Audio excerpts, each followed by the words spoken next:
সেটাই এটা হচ্ছে।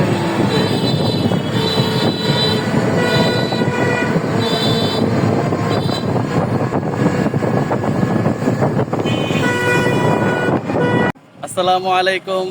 হ্যালো ভিউয়ার্স, আপনারা কেমন আছেন? আশা করি সবাই ভালো আছেন।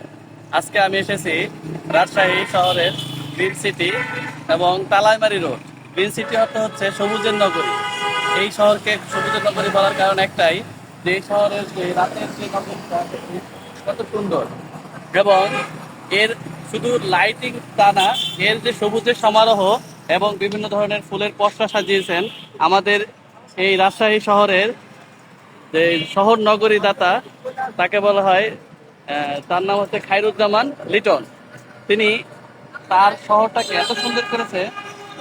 আসুন দেখুন যে কত সুন্দর করে এই শহরটাকে তিনি সুসজ্জিত করেছেন বিভিন্ন ধরনের গাছ গাছরা এবং লাইটিং। এই লাইটগুলো অনেক দাম। এই লাইটগুলো বাহির থেকে তিনি সংগ্রহ করেছেন।